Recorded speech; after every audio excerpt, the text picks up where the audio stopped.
One of the biggest sectors impacted by the tariff fight with China, American farmers. China is a major buyer of crops like soybeans grown here in the U.S., and some American farmers already warning they could go under as a result of the trade war. For more insight on this, we're welcoming in John Boyd Jr., founder and president of the National Black Farmers Association. John, it is always a good evening if I get to speak with you. Thank you so much for coming on tonight.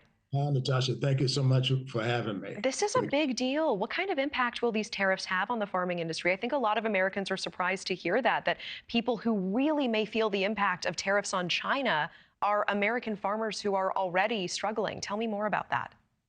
Yes, the president's tariffs is a national travesty for America's farmers. And, it's shameful that the president went in and cut a deal for cell phones over America's farmers. So here it is planting season, and farmers should have our planters in the field planting soybeans. And instead, we're out here with no market because China basically is America's largest purchaser of U.S. grown soybeans. And here this week, China announced that it would be making a large purchase from Brazil, our top competitor for soybeans in this country. So right now, there's been a lot of dismal information coming from the agriculture sector. In this case, the United States Department of Agriculture, that's pretty much cutting thousands of employees, closing offices. And then the administration says, on the other hand, well, we're going to help the farmers out by going back to USDA to get payments. But you can't have it both ways, Natasha. You can't say I'm closing the offices that farmers rely on to get aid, and then say, on the other hand, that you're gonna help them. And right now, we don't have farm operating loans in place. For the first time in many, many years, Natasha, I don't have a farm operating loan because banks are saying, boy, hey, I can't lend money for $9 soybeans based on the markets. Farmers are price takers, not price givers. We have to go by the markets. And every time the president says tariffs, the market either plummets or the next day it moves a little bit and then it drops again.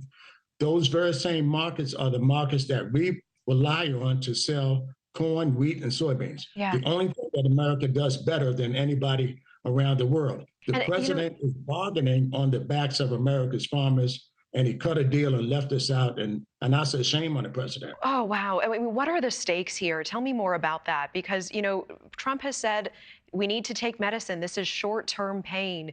What are farmers telling you? Do you think that there will be American farms going under as a result? And thank you for that question. Our phone is ringing off the hook from farmers saying, boy, should I plant my crop? Should I sit this one out? I'm telling them to step out on faith and trust God and to plant your crop.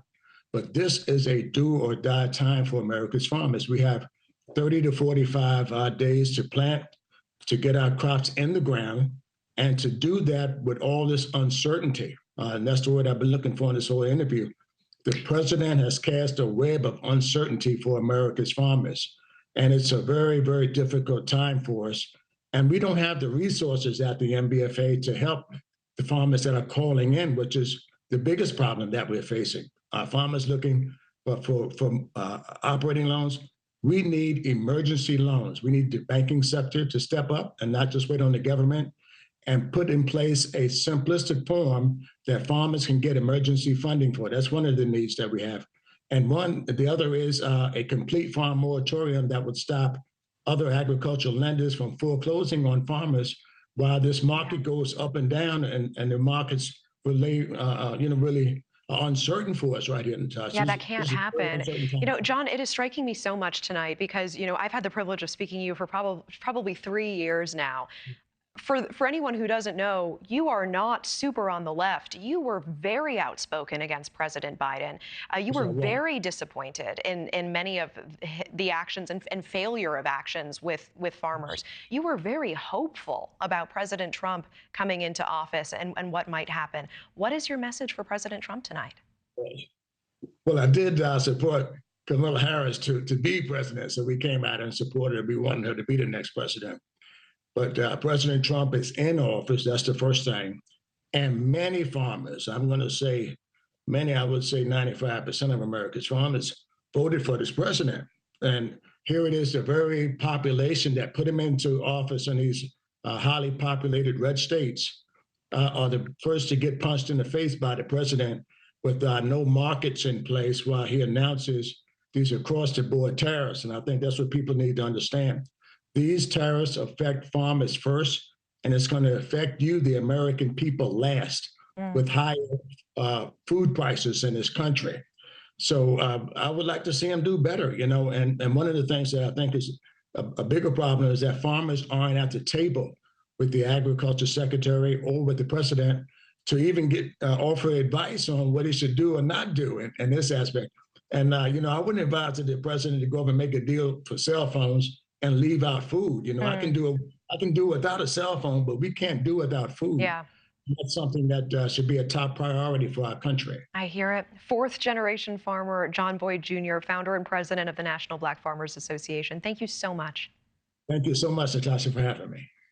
Thanks for watching. Go to joinnn.com to find News Nation on your screen. And don't forget to click the red subscribe button below to get more of News Nation's fact-driven, unbiased coverage.